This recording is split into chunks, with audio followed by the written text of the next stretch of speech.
All right, review is over and we are now finally back into new material. Now we're going to be starting Unit 6, which is an introduction to marine ecology. So we have moved on now from all of the geology and oceanography, all the earth science stuff, and are now moving more into the biology piece of it. We'll start big with ecosystems and ecology and kind of work our way smaller to individual species over the next couple of units. But today we're going to be looking at an introduction to ecology. Get all of this up there. So ecology, remember you're writing the bold parts here. So ecology is the interaction between organisms and their environment. These interactions affect the survival and distribution of those organisms. You don't have to write this part, but know that the interactions can be very complex. We'll be talking about that complexity over the next few minutes here. And within an ecosystem, this part is important. There are biotic factors, which are the living factors, and there are abiotic or non-living factors. I'll give you an example here. If you take a look at this image, what are the non-living factors? What are the living factors? If we're looking for living first, these grasses here are an example. This kind of greenish yellow moss is a living factor as well, and you can kind of maybe just barely see a person here in the background. All of those are going to be the living factors, and then you've got a number of abiotic, non-living factors as well, including the rocks, the water, the sunlight, the atmosphere itself, the air. So a number of different abiotic factors that are all impacting and influencing that ecosystem. Okay, we're going to go ahead and define ecosystem here. This is still in the ecology box on your study guide. An ecosystem includes all of the living things, so plants, animals, any other kind of living organisms, and non-living things, so weather, earth, sun, soil, climate, atmosphere, structures. Don't necessarily feel like you have to write every single word there. Just make sure that you catch the gist of it and understand what's happening there. These all interact with each other within a given area, creating an ecosystem. In class, we'll do a turn and talk. What's the difference between a community and a population? I'm going to go ahead and show you the answer to that question on the next slide here.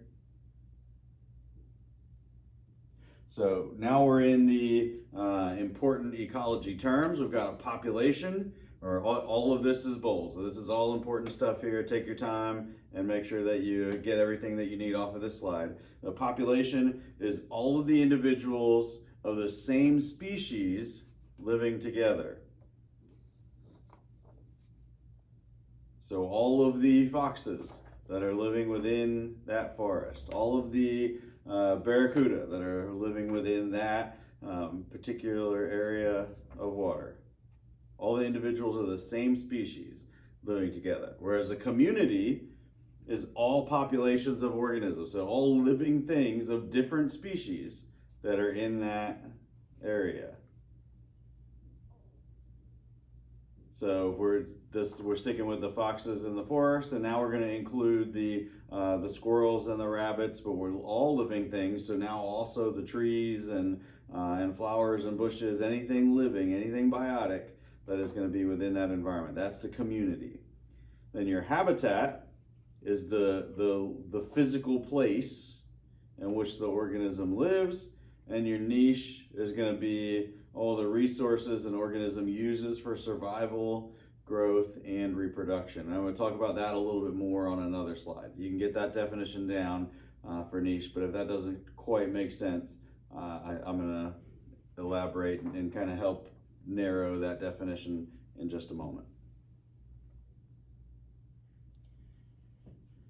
We'll continue here, keep this in the same slide if you can find some room. So for a community, you have multiple species interact within a given location. And then for a population, it is a group of organisms of the same species. Really, that's just reiterating the definitions that you already wrote. So maybe you don't have to write that down. That's fine. We just wanted to reiterate those definitions. Here we have a visual. So our population here is of butterflies, so all of them, the same species. And then we step out into the community. What are all of the other living things that are living in that same ecosystem with this butterfly? So we include the butterfly. Then we've also got the trees that are there. We've got a bird eating a worm. You've got multiple things, multiple living biotic factors that live within this ecosystem. The living things make up the community. And then the ecosystem, now we're including all of those things, but then also the abiotic factors. So we've got sunlight, and then we see a snowflake here that's indicating weather one way or another. There probably would be others that we would list as well. Certainly there are going to be rocks somewhere there in that ecosystem, other things that maybe didn't make it up here. It's just that species in the population circle, all living species within that ecosystem in the community circle, and then all factors, period, living and non-living. So this is where we finally would include the abiotic factors. You're going to be creating one of these on your own in the next day or so, so be on the lookout for that assignment. Come back to this video if you need to see that image again.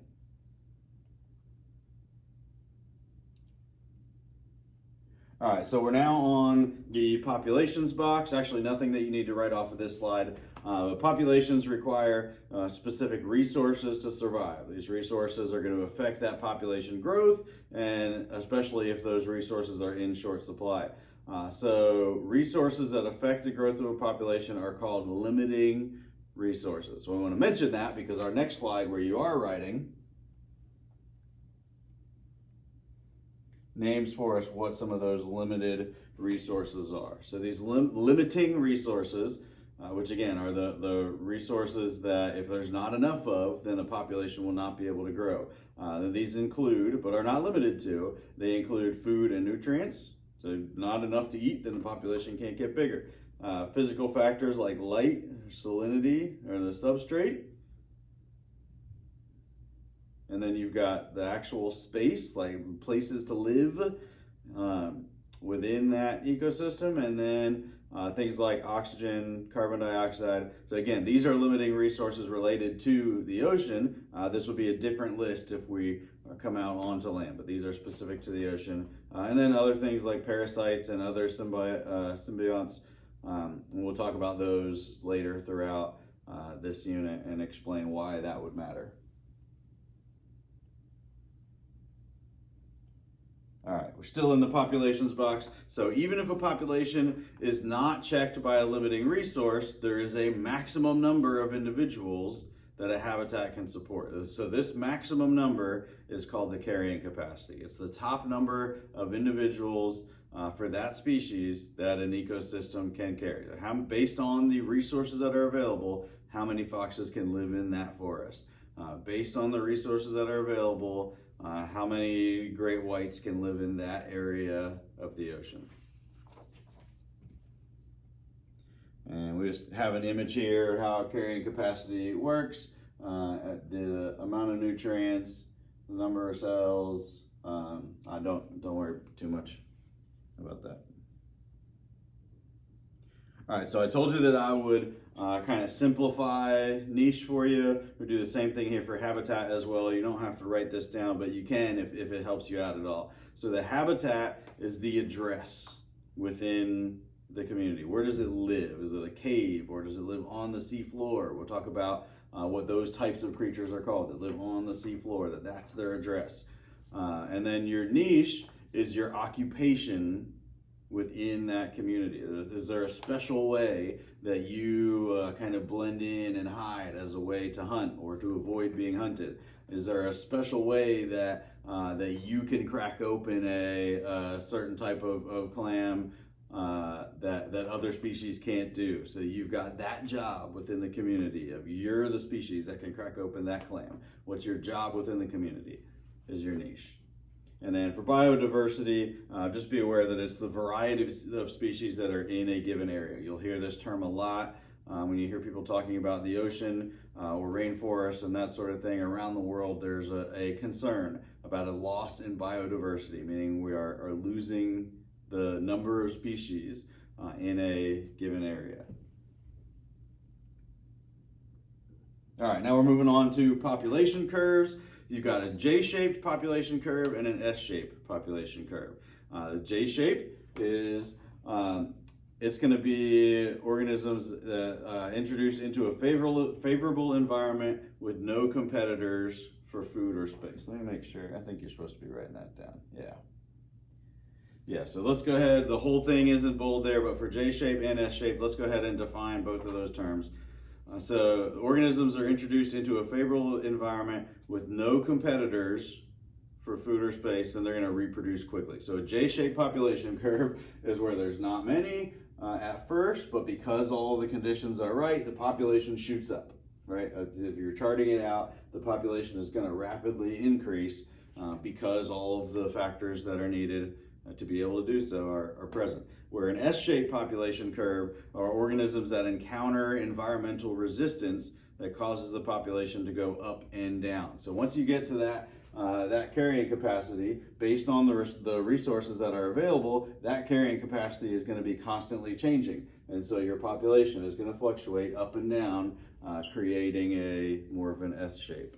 So environmental resistance are factors that cause the actual population to be less than maximum. So food, water, shelter, predators, all those things that will cap out a population at some point.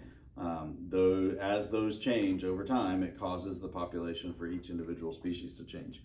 So here's an example of how it looks. Here's your J shape at the bottom, very little resistance, and so it gets to just keep on going.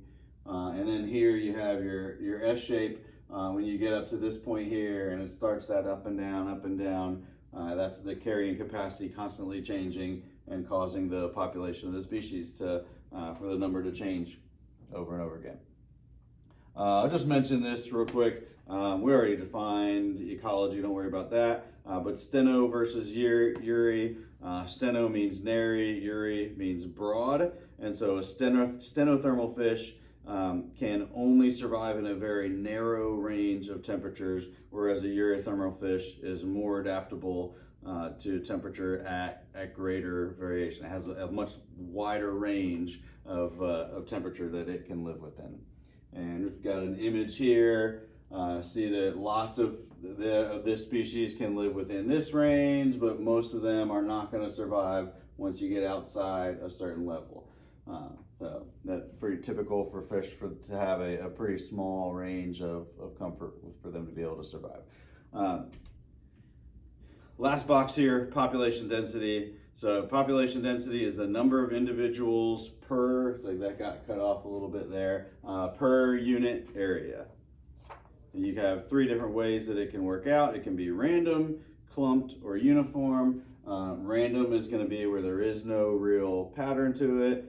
Clumped is going to be where the conditions for growth are optimal just within small areas. So maybe they're,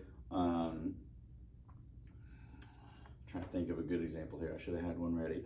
So you've got a type of butterfly that can only survive around a certain type of flower. Well, wherever those flowers are clumped, the population of that butterfly is going to be clumped as well. And then uniform is equally spaced between individuals. This is very, very rare in nature. We do this a lot intentionally in agriculture and in farming. We create uniform patterns here, but very rarely does this ever happen in nature. And two more definitions here. Let's go ahead and write these down. Climax community is a stable, long-established community that does not change unless disrupted by a severe external force. And then succession is the gradual process by which an ecosystem changes and develops over time. And I'll give you a visual here for succession. So over time, over a very long period of time, you have just rocks with some molds and stuff and then you've got grasses that start to grow, and then you've got some shrubs and things that start to grow in that area as well. And over time, a young forest will develop, and then eventually a mature forest, until finally you get to your climax forest, where there will be no more succession, no more development that can possibly happen. And then somewhere along the way, lightning will strike and a forest will take place, and that community will start that long process of succession over once again. I know that was a lot to cover, a lot of terminology here. I tried to get through it as quick as we could, but that's what we have for 6.1, our intro to ecology. In our next lesson, 6.2, we'll be looking at interactions between species, so that should be a fun one. I'll see you later.